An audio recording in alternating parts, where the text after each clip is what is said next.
You are listening to the Prepared Warrior Podcast, where law enforcement and military trainers discuss cutting-edge training, tactics, and technology. Here is your host, John Wilson. Welcome to Season 2, Episode 8 of the Prepared Warrior. I'm John Wilson. Our guest for this episode is Tony Blauer. I always like to start every episode with a quote. This one is from Galileo, who said, "You cannot teach a man anything. You can only help him discover it within himself." All right, we got a special guest on the program. During this extraordinary time, we are bringing back Coach Tony Blauer to discuss his No Fear program and how it can help individuals, families, and organizations better understand how to navigate and manage fear, increase performance, and thrive under unprecedented stress and uncertainty. Now, there's a heightened fear and anxiety as people navigate their lives during this pandemic. So I'd just like to thank Tony Blauer for coming back. Hey, man, good to be here. I wish I wasn't here because of that scenario that kind of, let's get Tony on here and talk about fear because we are in a pandemic, and it's a crazy time, man. Yeah, no, it's definitely, it's different for everybody, no matter what you do, and especially for people working in, first responders and law enforcement and all that. So you have this No Fear program, no with a K, and not the T-shirt. Right. Right. Well, we got a T-shirt too, but it's KNOW Fear, No Fear. Exactly, yeah. And so would you say it's designed to get rid of fear or to use fear, to understand fear, or is it a combination of all those kind of things? You don't ever get rid of fear until you start consuming it to kind of propel you along. So it's a metaphor. We say, use fear as your fuel. There's lots of things in life that we do where we don't feel any fear. Like if I said to you, go cross the street and go pick up a coffee and let's continue our meeting after coffee. You don't feel fear when you approach the sidewalk and the street crossing, right? Yep. You look both ways, you cross the street. But a 4-year-old might be terrified because they were almost hit by a car or they hear loud noises. What starts to happen in life, and everyone in the first responder community will be familiar with the term stress inoculation. Yep. And of course, Setcan is, of course, world renowned in scenario training and influencing that. So the word stress inoculation should be familiar to everybody, but that's an adaptive adaptation that occurs when intelligent training is repeated over and over again. But fear doesn't go away. You don't ever not respect the danger of a gun and a potential loaded gun. And so you go through a ritual of making sure it's physically and visually cleared before you do any training or you store it or whatever.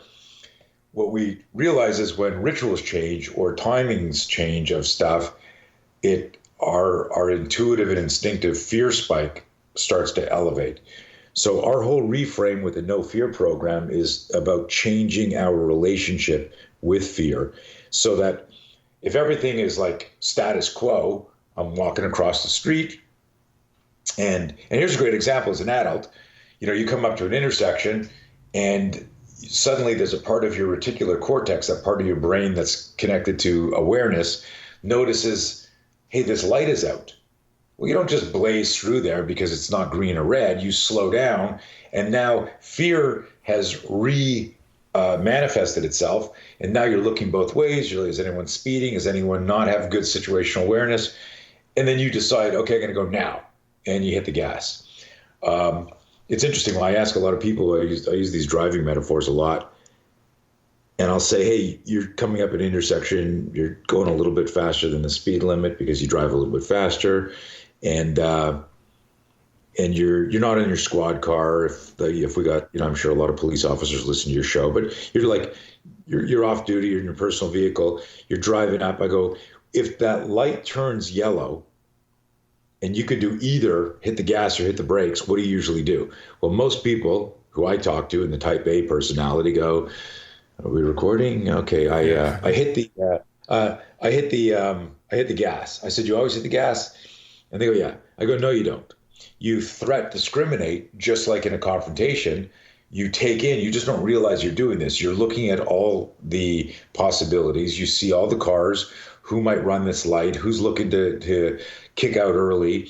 And then everything can change in the scenario, because you've all had this where the guy in front of you, you assumed he was going to hit the gas and he suddenly slows down and now you got to hit the brakes. And they're like, yeah. And I go, now what if you had your kids in the car and you had one of their friends and you were on your way to a birthday party? Now the fact that I've added, people in the car who are kids, that changes like everything in the scenario. So one of the things that we always talk about is the scenario always dictates. And right now we're in a new scenario where we've got invisible enemies. And I've talked to a lot of firefighters, police officers, healthcare workers who they're not afraid of the work they have to do. They've already done the training, but now their concern is, am I going to get infected? Yeah. And will I be okay? Will I not? Do I have some hidden condition that will make this worse than it is? Because the recovery rate is extremely high. And it seems to affect certain people with autoimmune issues and respiratory issues and a predisposition to it. Yeah. And so in the back of your head, you're going, do I have any of those? I don't know. And am I bringing it home and maybe bringing this to my family because I'm out here as a frontline first responder, whatever it is? And what was interesting is I had a fire chief contact me about a week ago. He had we have an online version of the No Fear program. And so I just want to qualify this for people who don't know me. I've been studying fear for 40 years. I started studying it in the 80s when I put together the SPEAR system, and the whole scenario-based training program that inspired High Gear and all that. So I wanted to say that because I didn't go, oh, COVID-19. Oh, yeah, I'll come up with a fear management system. I've been doing this for 40 years. Right. And I noticed that so the two things I noticed doing decades of scenarios were that there was no real predictive element between male or female, trained or untrained, in terms of whether they were going to stay in the fight. And that's important because that contradicts what people assume. They assume if I get a black belt, I'll do this. If I graduate defensive tactics, if I'm on the street for 10 years, I'm this good or that good. If you look at people that are injured, maimed, or killed in the line of duty, they were all surprised, and there was a common affliction. They all mismanaged fear in the moment. And you see the hesitation, the doubt, you see the startle flinch, you see all of that. And so, but I noticed this empirically doing these scenarios in the 80s, and I'll tie this ahead, I'll fast track it to now, but this background, this observation, I was writing about it last night on an article, that the people who manage their fear manage to fight. I'll say that again. The people who manage their fear manage to fight. So I would have like somebody come in. So I had like a fight club type thing back in the 80s. We would wear a Kyokushinkai helmet, hockey gauntlets. I grew up in Canada. Oh, yeah. All shin guards. And we literally VHS days videotaped the stuff, beat the shit out of each other. But what was unique about it is it wasn't just like the Purge where we, start the boxing timer and everyone just like a free for all. It was literally things like, you're going to go stand over there and you're at a bus stop and some guy's going to walk over to you or two people are going to walk over to you. You're in a bar. And we would set up scenarios because what I intuitively understood was when we're ready to fight, like if we're both in a fighting stance and we go, even if we're trying to do, back then, like some improvised version of mixed martial arts, you were ready. And so when you're ready, there's this psychological consent that preloads your body to get ready. So it's almost like the difference. Think about this. Police officers get punched, shoved, grabbed, gun grabbed, tackled a lot. How often does that happen to a SWAT team? Now, very often, the SWAT team is made up of the same people who are the cops. There's very few full-time SWAT teams. So if everyone's listening to this, listen to this example. You're on the street, you knock on a door in a domestic, you open the door, someone punches you in the face, you fall down, the door gets closed. Now it's a barricaded subject. You might be on the SWAT team, but you just got sucker punched. So you go back and you take your blue suit off, you put your black suit on, you get your kid up, you get outside, Social worker goes, okay, come on to the house, put your hands up. Right? And then you go kick down the door. And now this guy doesn't get that sucker punch on you. What changed?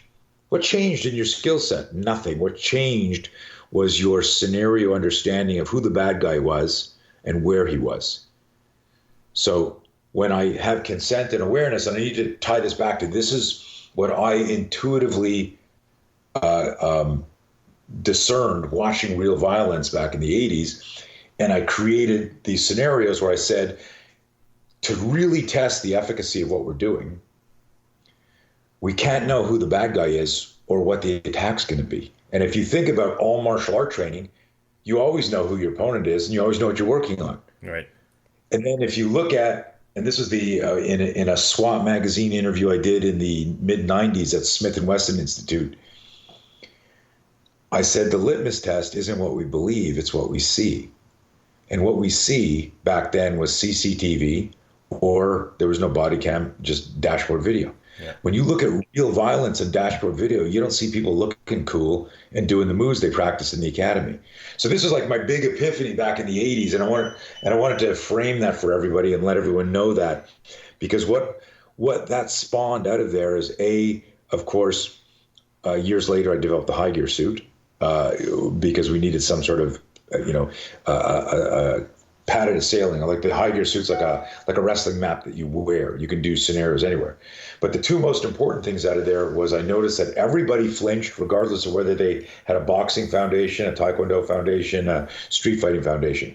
When you put them in a scenario when they weren't ready and they didn't know who the attacker was going to be, boom, there was a startle flinch. So that led to the research around spear system. But the biggest one that ties to the reason for this call is we had male and female sign up. We had inexperienced experience. And you would see somebody walk in, you could see he's got a busted nose, a cauliflower ear. We didn't have tap out shirts back then. This is pre-UFC. Yeah. It was like the guy who like looks like he's going to kick someone's ass. And we put everyone in gear. But that guy was used to street fighting, which is different than not knowing when it's going to happen, what we call the jack in the box moment. So the picture I'm trying to paint for everybody here is the guy that I thought would handle themselves when the pressure came on sometimes didn't.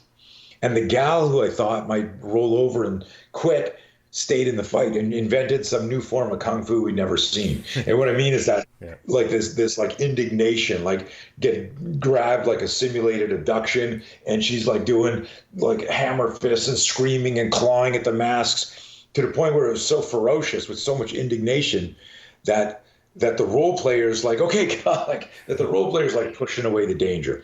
So I started seeing startle flinch happening as a response to fear. And then I saw the fear happening as a response to danger. How freaking cool is this, man? And I stepped back and I was like, whoa. And that began my journey of studying the physiology and the psychology of fear. And so fast forward almost 40 years, we create the No Fear program, which has been around for decades now. And I would tell people there's no such thing as no fear. If you believe that you're going to get to a station in life where you just have no fear about stuff, like think about like successful business people. You don't think that the owners of Setcan, when everything got stopped and they were told no shipping, that for a moment you're okay. Like public health is important and this is a pandemic. You don't think there was a moment when everyone went, holy shit, how long does this go on? How much money do we have to sustain this? When do I have to start furloughing employees? And could this put me out of business? And now you're in the fear loop. So it doesn't matter how organized and successful you are. And I submit to all of my first responders listening to this, there's going to be a physical confrontation or some opponent that gets in your head where you have that same thought, where you start thinking, holy shit, do I know how to get out of here? So the anxiety that we feel is when we don't know what the solution is. Right. And so Gavin de Becker in his great book, Gift of Fear, said, fear is what you feel before the confrontation. I'm paraphrasing. So that's the static in your mind where you're worrying. And so I tell people like a really great reframe. This is right out of one of our courses. You can't be brave if you're not afraid. I'll say that again. You can't be brave if you're not afraid. So when we're teaching people about managing their fear, we're not talking about, to go back to your original question, like are you eradicating it? There's like, do you get to a point where there's no fear, or is it, or what is it? It's when we can change our relationship with fear, we change our life by changing our mind. In other words, I get a fear spike and I go, okay, this fear spike is telling me I'm not prepared. I don't understand something with this. I disagree with the plan. It could be a number of factors. So there's kind of like in the full program, which obviously I can't do on a podcast, but it's hours long. Yeah. In the full program, there's a checklist, and the checklist is congruent or adaptive to your scenario. So if I say, okay, like we were just talking before the show started, that the stay-at-home ban or lockdown is starting to shift, and that some people didn't know, hey, is that the right thing to do or not the wrong thing to do? Well, they're in the fear loop because there's anxiety about the future. I would make this joke that if we had no fear, there'd be no therapy. There'd be no need for a therapist. Why? Because fear of the past or fear of the future is what creates an element of anxiety.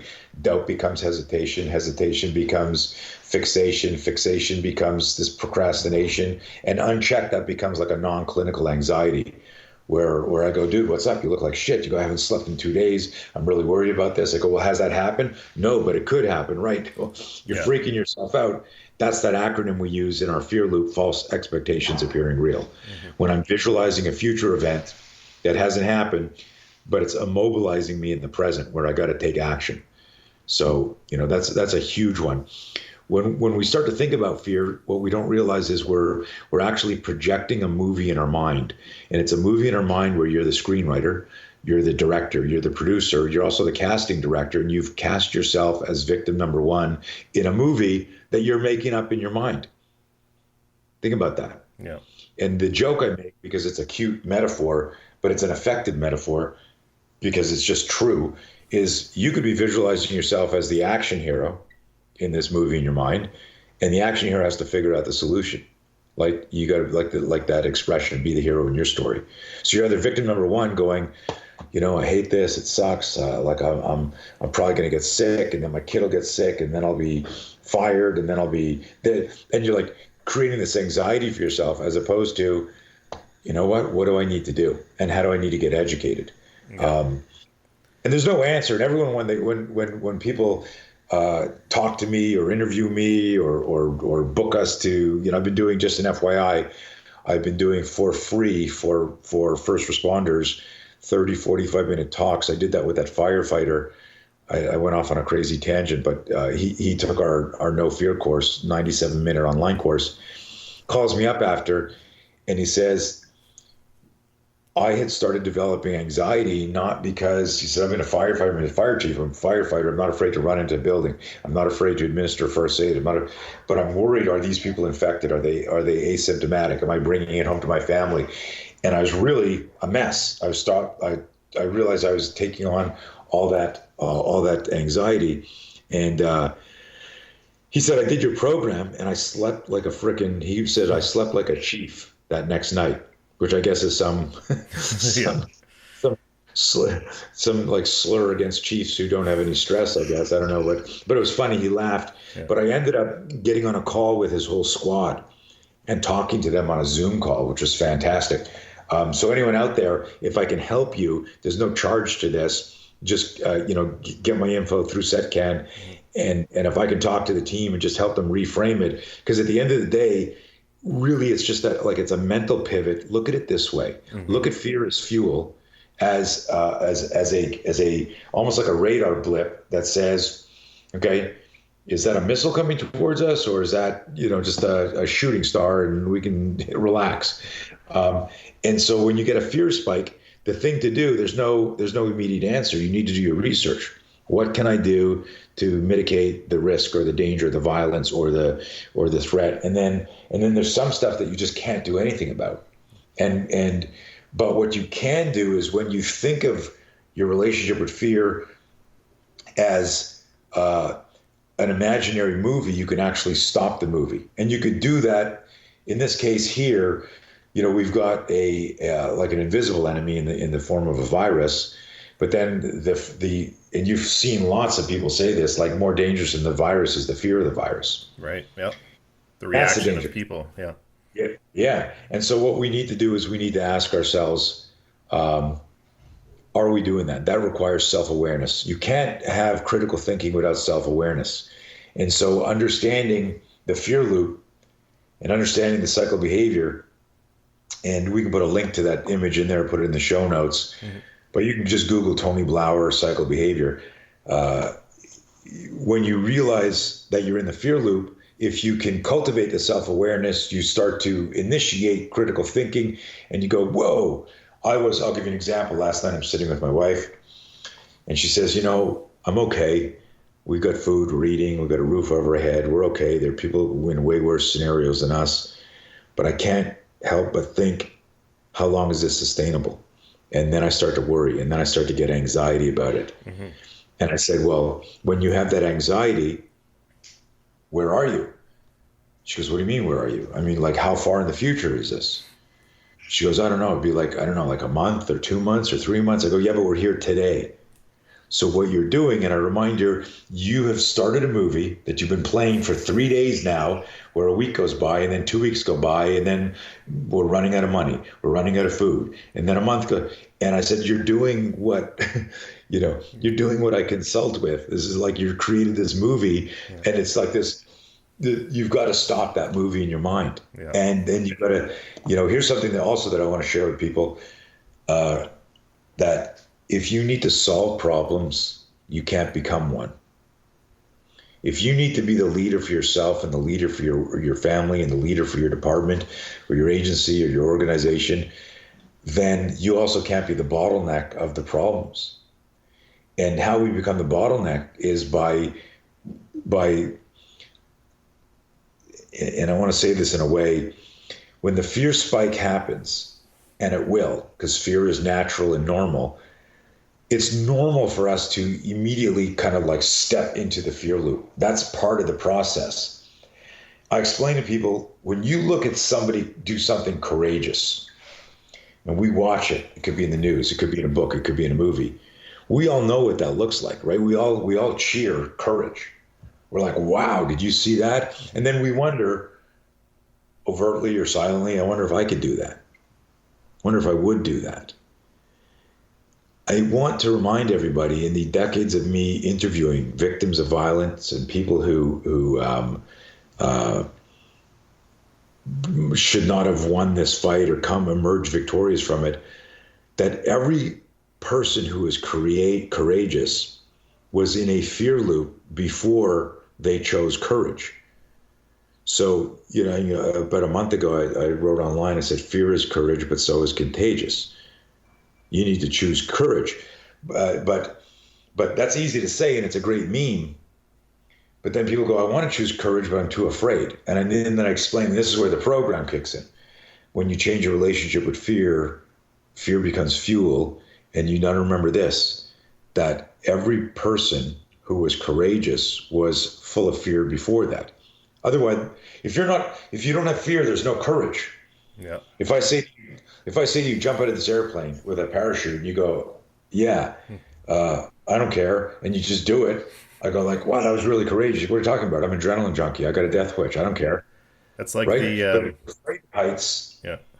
And you put the parachute on and jump. That's managing fear. That's courageous. If you're charging an active shooter, if you're moving. So I want everyone to think about this, that you can't be brave if you're not afraid. I'll say that again. You cannot be brave if you're not afraid.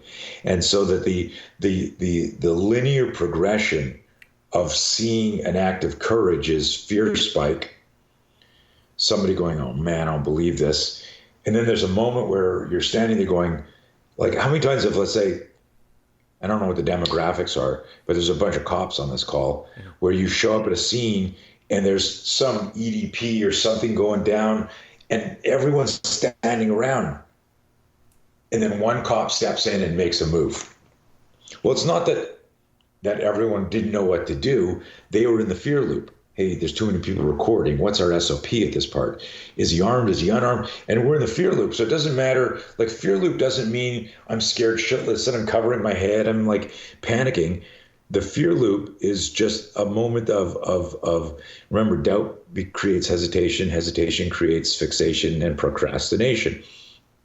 If you're not making decisions, either your training failed you and you're still in the fear loop, or you had good training, but your decision making, your executive function is now being hijacked. And how does executive function? That's our cognitive brain that goes, I know what to do here. That's how you passed a written test, with executive function. But how does executive function if I say to you, think back to the time you went to school, and the teacher said, okay, put your books under the table, surprise quiz. And a lot of people fail those. Why? Not because they didn't know the information, because they were scared. Yeah. Right? I went blank. What is that? That's the fear loop. Yeah. So being comfortable, knowing the situation, right? Like reacting. So if someone's like, oh yeah, I know this stuff, put the books down, no big deal. I'll come up with something, right? I've been to this class, and it's just like, using that fear is what I'm getting is you use the fear to take action as soon as you can, as opposed to thinking about what bad could happen. Yeah, and that's what starts to happen. Like as a kid, and we carry that with our adult. I don't know the answer. I'm going to fail. If I fail, I'm going to get grounded. I'm going to have to repeat school. And what you're doing is you're compounding the fear, and pretty soon, like you're totally mentally fetal. Like you're just like you can't do anything. And so, but that happens in nanoseconds in the street. Right. There's a moment of hesitation. Could be a gunfight. It could be multiple assailant. But the worst type of fear, I think, is the one where it's this ongoing movie, and that's what we're all experiencing now, where we get, like just this morning. And here's an interesting thing. I did this research for decades. I consult and coach for actual psychologists. I've gone into hospitals and lectures. I talk to organizations about this. So you would think I'm this fear management expert who's done all this research. I must be safe from fear, exempt. Yeah. No, that's the magic and beauty. That's the honesty and transparency of my research, is that it's organic and it affects every human. Just this morning, here I am, clearly at the height of my knowledge of fear management, right? It's like today, right? And my wife comes in and she says, so, and I live in California now. She goes, so they just announced indefinite. They don't know when they're going to lift the ban. They're waiting to see. Like that's way worse for everybody than we think at the end of the month. Right. Because then you're going, okay, 30 days. I just need 30 more days, right? And so it's like if I say to you, hey, you're going to go run a mile. You can go, oh, I hate running a mile. Yeah. And then if I say, okay, you know what? Just start running. I'll tell you when to stop. Like that messes with people. Oh, yeah. How far am I running? I don't know. Mile, 10 miles, 100 miles, I don't know. You start thinking, I'm not going to make it. I'm going to get shin splints. My back's going to... We start to imagine all the consequences, the catastrophe, the pain. That's the false expectations appearing real. That's the move. But most people don't even realize that they're running a movie in their mind. When I explain to them this metaphor, they're like, yeah, but and then when they finally realize it, they're like, oh my God, I'm doing it now. Like I'll be doing a one-on-one consult with somebody, and I'll go, it's as simple as just stopping the movie. Just, you have the remote, stop the movie, walk out of the movie. And they're like, yeah, but this isn't going to work. And I go, well, you're doing it right now. No, I'm not. Yeah, if I told you like an actionable solution, and you told me it wasn't going to work, you had to be imagining that this wasn't going to work, that when you're not on the call with me, next week it's going to happen again, and you're going to go, this isn't working. And then you see, if I'm on a FaceTime or a Zoom or a Skype, you see their face, man, look up, they realize, most people don't even realize they're running the movie during the conversation. Do you think some people, they run the movie longer than others? Like I find, this is even a harder time for people who plan, 5 years in advance, where they have all these plans, and some people live more in the moment. Like, I'll react to whatever happens when it happens, and other people are like, well, I want to know how I'm going to do this in 3 years. I imagine it's a varying degree for a lot of people. Oh yeah. That's a neat observation, and 100%. I've always been a what do I want to do today guy. Yeah. And people ask me, what's your 2-year plan, your 3-year plan, your 5-year plan? And I go, I don't know, I'll probably be doing this. Hopefully a little bit better. Yeah. like I just love to coach. I love to teach. I love to train. I love to help people. Yeah. That's what I'll be doing in 5 years. And they go, yeah, but what's your business model? Don't know. How many sales did you do last month? I don't know. Ask somebody else in the company. Yeah. Like I'm just that. And so I suspect that helps a lot, whereas somebody who's much more, I've got my calendar filled out for the next, 12 months and, but it doesn't change the remedy. And the remedy is this, that if you're one of those people that plans out things 5 years in advance, you're still going to have a different fear loop from me. So I was in the fear loop this morning when my wife said that to me, and I was like, really indefinite? I'm like, shit. And I was like, and I see the movie's starting up. It's like the projectors roll, and I'm starting to see like this in a month and this in 2 months. And okay, like all of my revenue for my company was in-person live training for our police business. Like I've had to postpone 15 courses in the last 2 months, so that's not sustainable in any way. But immediately what I did, and this is why I said over and over again, you can't create solutions, right? If you're not like in critical thinking mode, but you can't be in critical thinking mode if you're in the fear loop, and you can't notice you're in the fear loop if you don't create self-awareness. But you can't say to yourself, I want to be courageous, if you also don't know how to extract yourself from the fear loop. So you've got to understand this neural circuitry of fear, where there's a lot of people who chant and hoorah and have the let's go, and then they get in the ring and they're backpedaling because Tyson's chasing them. Where the night before they were in a press conference going, yeah, we got a strategy, we got a plan. And I use that example because this is a pro boxer, right? This is a gladiator. This is a person who's been punched, who's punched other people, has fight tape on people, and then they go out and they can't execute. How does a pro boxer suddenly forget what they were going to do? Fear, right? How does Tiger Woods miss a putt? Fear, right? So these are the best in the world. Fear can afflict anybody. And my contention after decades of studying it is that is really the missing link in all our education. It doesn't give you the answer. I don't want to make that. Like right. People go, so if I do this, I'll figure it out. I'll go, if you understand fear, it gives you the best shot of figuring it out.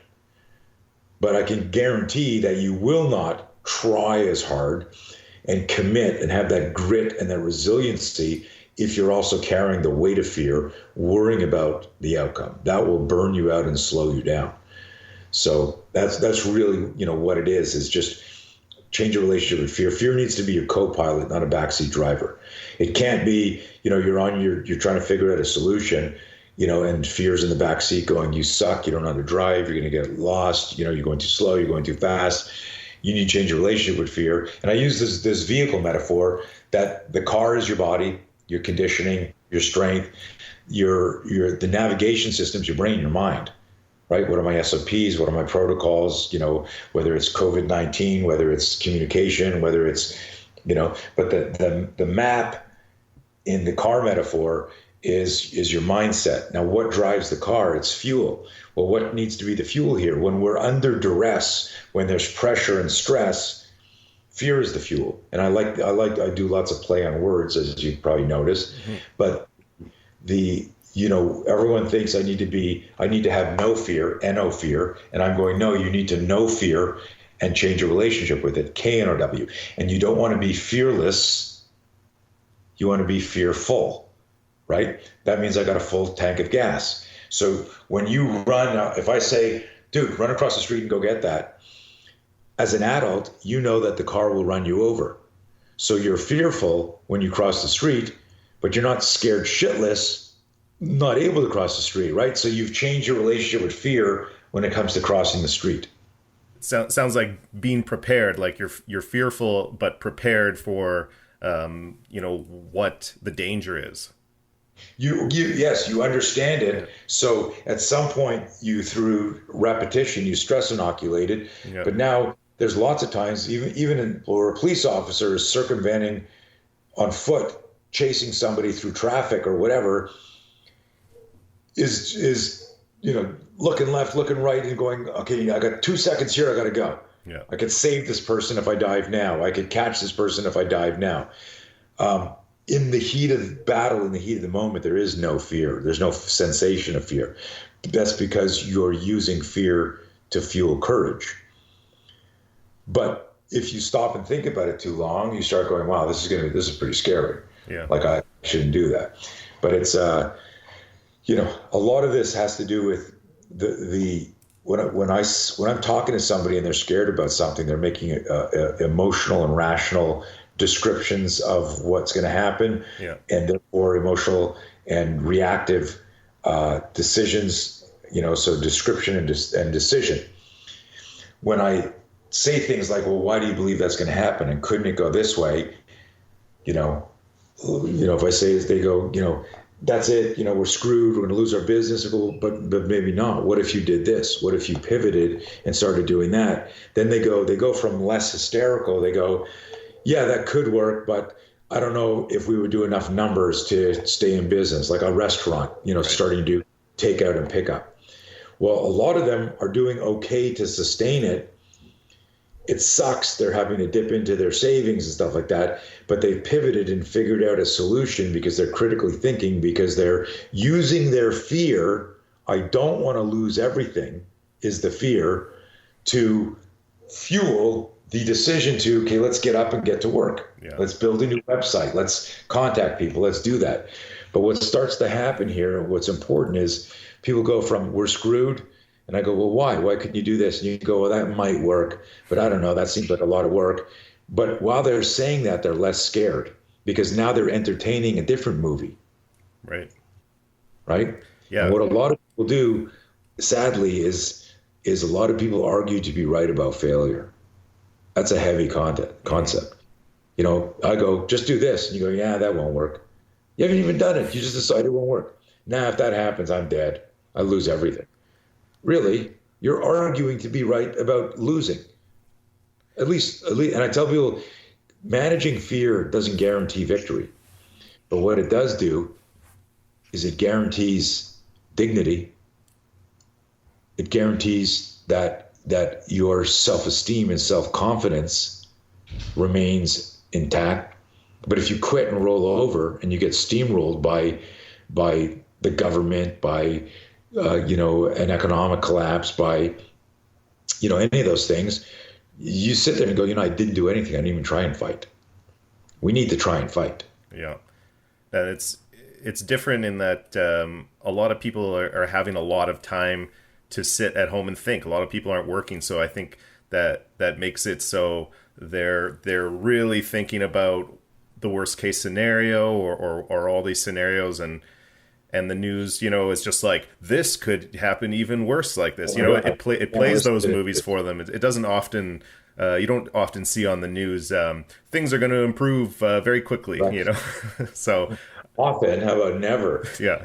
But listen, that's a really good point, but I'll tell you what, I have never worked this hard in my life. I'm exhausted. If I sit down, I fall asleep right away. I'm working 7 days a week. I'm writing 7 days a week. I'm training all the time. I used fear. I used my system.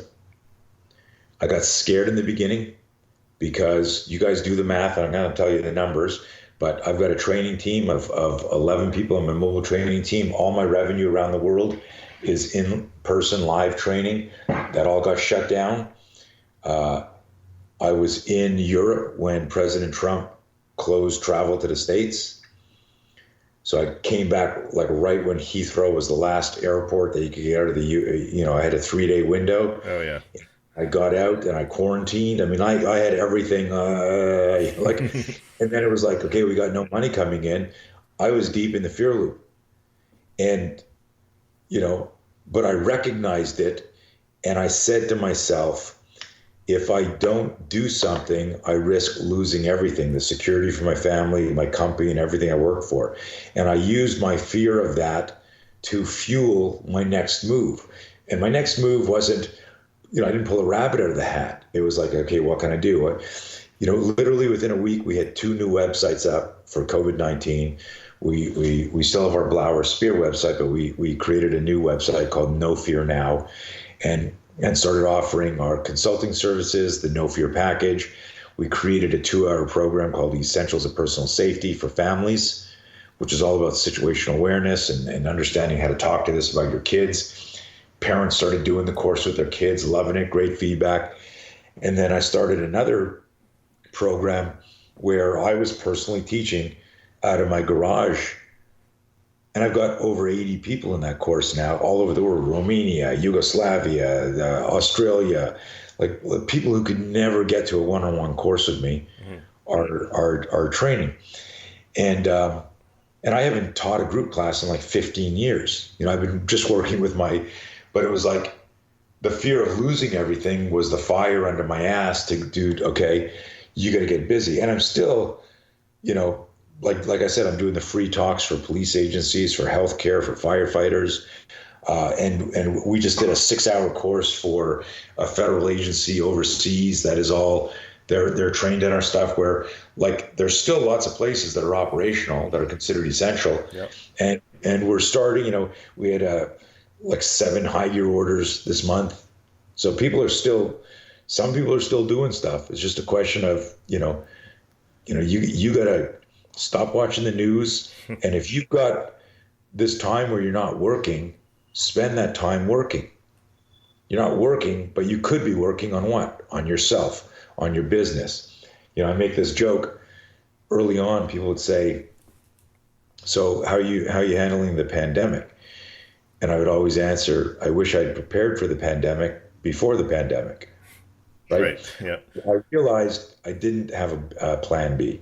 I realized I didn't have a pile of toilet paper, making a joke, right? Yeah. And what's interesting is the 3 programs that we stood up to save the business should have been there before. There's no reason they weren't. That's the magic of it. And you guys will find like pivots and things that you found even in your communication, your online distribution, all that stuff, like that stuff that came out of the pressure of getting through this will be positive evolutions in all our personal and professional development. Would you say that there's any surprises that have come to you from, say, like teaching people on Zoom or online? Like how is it different for you kind of communicating with people? It's freaking weird, man. Yeah. I'm in my garage alone and I can't even see, like I had, my phone was the default camera so people could just default to the garage view. Then I had the Zoom call linked up, on my laptop. And then I had my iPad where I could see the class, the gallery. Yeah. But it was too distracting. I'm trying to talk here and I'm looking at the camera and then I'm looking over here to see if people are doing it. So I ended up turning the iPad off and now it's like, remember when Bluetooth first came out and people started having conversations in their car, but you didn't know, and you'd be like, where are all these crazy people coming from? Yeah. Because you just see somebody, on their sideways going, and you're going, what is that guy doing? And then we start to realize, oh, they're on Bluetooth. They're talking. It's like that. I feel like a nut. I'm just talking like a robot. For all I know, like nobody's on the call. But I will tell you this. I've been teaching over 40 years, and I'm experiencing the same exhilaration and thrill that I had when I was in my 20s and I opened my school. But the difference is I've got my 40-year-old mind in my head teaching with that exuberance. And it's literally, I describe it as the fountain of youth. I got cops on this call. I got firefighters on this call. I got martial artists, instructors. There's, like I said, like 80 plus people. These are all people that can't do a private lesson with me because of geography. Like if someone said to me, like, what a great evolution with the pandemic. And I said, if the pandemic's lifted tomorrow, I'm continuing in the garage class. It's making me work out 4 times extra a week. Yeah. And it's making me prepare for classes in the way I had to in the 80s. But now I'm doing it with my understanding of neuroscience and brain-based learning. So the organizational structure and the explanation of it is amazing. And it's very different than anything we're doing, because it's truly like as if you signed up for a group class and I'm going to teach you my entire system. It's literally what I think most of now. You know, we've been doing it for 2 weeks only, but I've got other obligations, responsibilities as CEO of a company that has like 4 different divisions. And I'm always looking at my watch going, when's the class today? I want to go teach. You know, I don't want to look at these spreadsheets. I don't want to write this article. Yeah. I want to go in the gym and break a sweat with a bunch of other people who want to learn how to protect themselves, you know, and break a sweat. That's exciting. That's good that it's pushed you into to do something else that you discover you enjoy again. Yeah. Yeah. I didn't realize, man, how terribly I miss teaching. Mm-hmm. Because it wasn't like 15 years ago someone said, get out of that room, you're not teaching anymore, go over here and enter data. Like, you know, it was slow. Like, you know, I'd go from teaching like, you know, every single day to, you know, now I had a couple of staff members, so I would teach 5 times a week, and then it was 3 times a week, and then I'd come in and talk and they would run stuff. But it used to be when I was creating Blauer Tactical and this whole SPEAR system, I taught every single class for like a decade everywhere in the world. I would go fly, and our law enforcement classes were 5 days long, 40-hour long. I'd be standing and teaching and moving for 5 days, fly home, go somewhere else the next week. You know, one year I was on the road 260 days. It was insane. It was it was longer than a deployment, and that wasn't sustainable emotionally, psychologically, or physically. Yeah. And so I started having assistant instructors, and then I'd bring them along. And then, you know, I got to the point where, you know, we've got now like 10 or 11 people that I trust to go anywhere in the world to teach my material. And what's interesting is we often will get an email going, hey, who's teaching this course? Is there any chance that Mr. Blauer will be at this course? Just because I've been around so long, it's like, you know, I've become this like minor, you know, web celebrity. Mm-hmm. You know, that's a celebrity on the web, right? A web celebrity. And I would explain to people, look, I'm a mad scientist. I go down deep rabbit holes. You don't do nearly as many reps with me as you do. My entire team are all active duty or ex-military law enforcement. They understand how to follow a schedule. I don't. Yeah. I'll talk for 3 hours, you know, and then I'll go, shit, we should have done something. Okay. After lunch, remind me, let's work. And so, like, my guys are amazing. And what I would do is every class I get on a Zoom call every Thursday morning, and I do like a half-hour talk to the class and thank them for their trust. And, you know, if we have internet access, I do that. But I'm still just lecturing.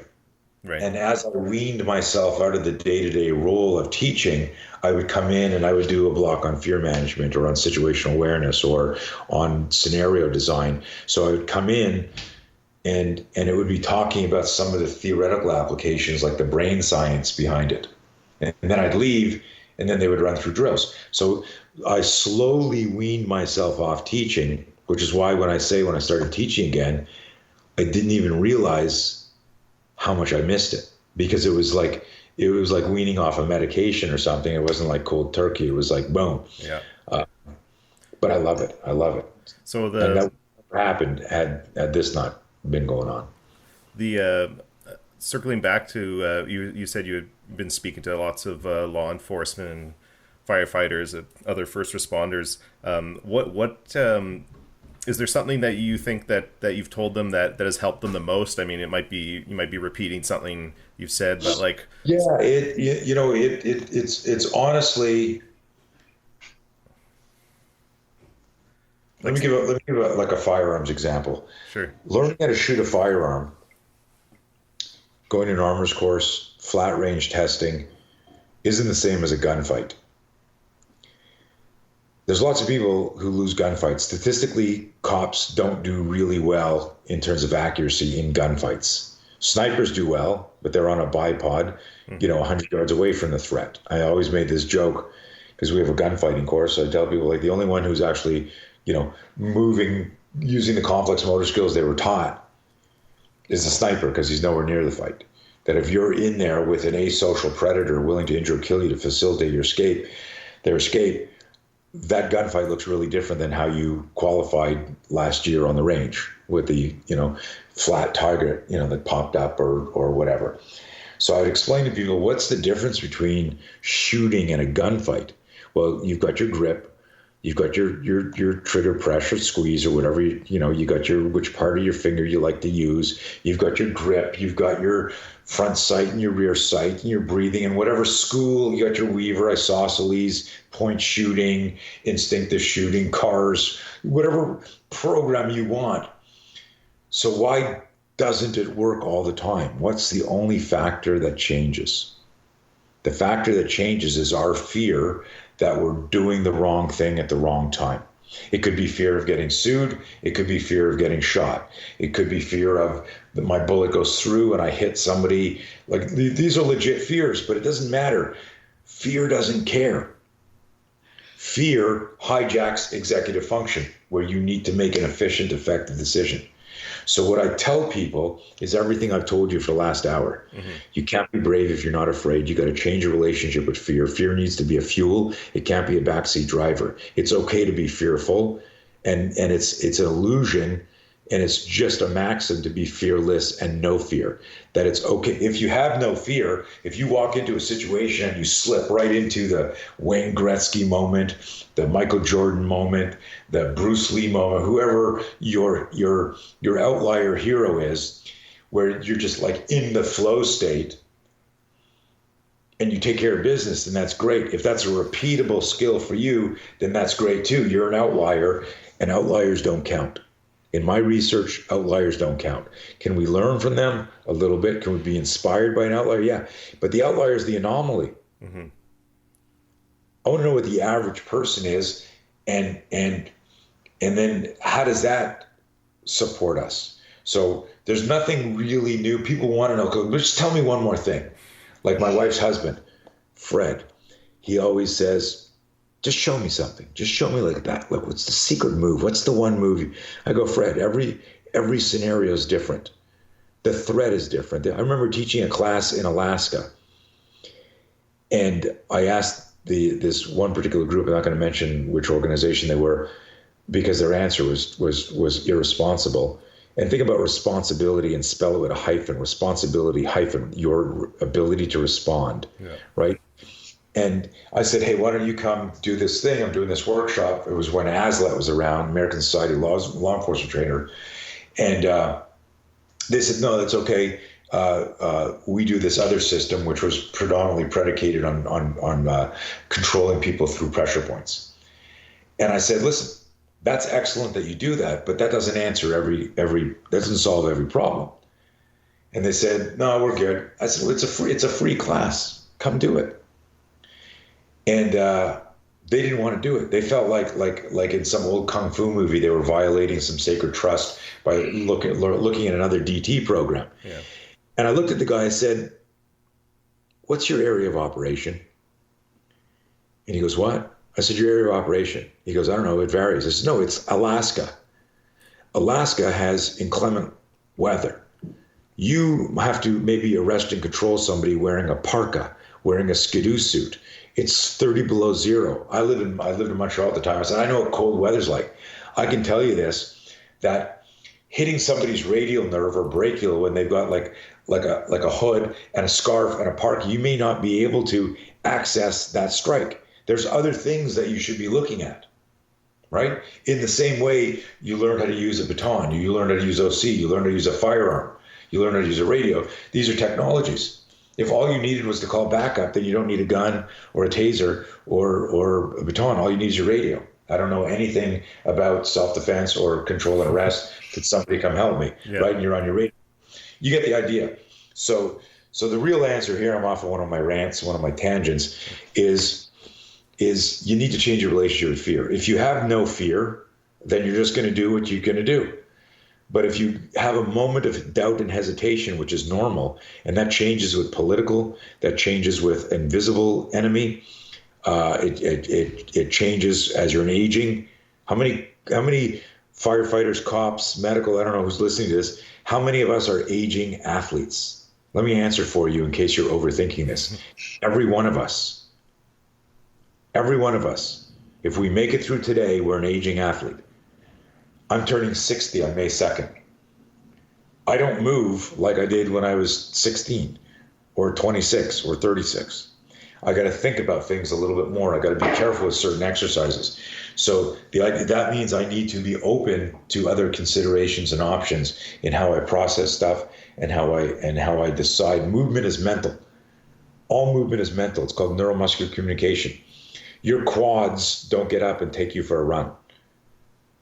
You go, I guess I should run today. And then part of your voice goes, no, you can take a day off. You're pretty good. You go, well, you know what? I actually ate half a cake last night because I'm in quarantine and I should go for a workout, right? And you talk, it's the movie in your mind. Mm-hmm. When you finally do it, it's because your mind navigates your body. And fear is part of that recipe. So, I really appreciate you talking to me today. Is there one more plug for how people can get a hold of more of your info and your courses and all that stuff? Yeah, so we have a new website that has all our COVID-19 options on there, from getting a hold of me to hiring the company. Like I said, certain groups are still working. So, we're doing online education. We just put together a fantastic program in the UK. It's 3 90-minute workshops for 30 of their trainers. So they're getting ready for, as this starts to lift, are they going to hit the ground running and get going? We've got our No Fear program. If you want to study this more, it's a 97-minute online digital course. Here's an important thought for all of you. You may be type A and dealing with this well, but you've got your brother and your sister and maybe your wife or your kids that are staying out of your way because they see that you're in operational mode. So this has had a big impact when I bring this up to a lot of people. I go, how you doing? They go, I'm fine. I go, how's your wife? She's good. I can tell, you have no clue, right? Yeah. No, I ask her, I go, honey, are you okay? I'm going into the garage to work out. Yeah, we're good. What time's dinner? I don't mean to be sexist or generalizing here, but a lot of times, because our adrenaline is driving us through as a type A's, we forget there's people around us that aren't doing that. They're scared. And so that EOPS course, that Essential Personal Safeties, is a nice option. And that's $49 for the entire household, but it's the pivot we needed to make, because the only revenue coming in. So all of our listings are on that page, nofearnow.com. I'll send you the link to it. Yeah. And what I'd like to do for all your Setcan listeners is, on our No Fear thing, I'll send you a code. If you let them know, we'll make the code Setcan, and we'll offer them a 60% discount. If you go buy it on my website, it's 50% off. Yeah. So we discounted it during COVID, but we'll make it 60% off for Setcan, friends and family, which if you want to save another 10%, do that. But I'll send you the code after the call. Sure. And you can just post that in the show notes. And but that's it, man. I mean, I love the opportunity to get on here and talk, because when I'm trying to help other people, and here's another clue for all of you, and it's one of the reasons that you're doing what you're doing, is because you're helping people, you're helping society. And when you're doing that, it's go, go, go, go, go. Remember to take some time for yourself. Remember to decompress a little bit. I really recommend some intentional breathing. There's a ton of good apps on how to breathe properly, whether it's box breathing or some sort of yogic, diaphragmatic. Meditate. Yeah. Again, a ton of good apps. Take that literally 10, 20 minutes of just listening to an app and sitting down and chilling. You don't have to be in the lotus position. You're just shifting from that sympathetic to the parasympathetic and just relax. It's so good for you. Take care of yourself out there. And thank you all those essential workers for, moving towards the danger when you can see the bad guy. That takes courage, but moving towards the danger when you can't see stuff, that's serious courage. So thank you all for what you're doing. This has been the Prepared Warrior Podcast. For more info on our guests or other episodes, check out thepreparedwarrior.com. If you have any questions, comments, or ideas for the Prepared Warrior Podcast, email jon@thepreparedwarrior.com.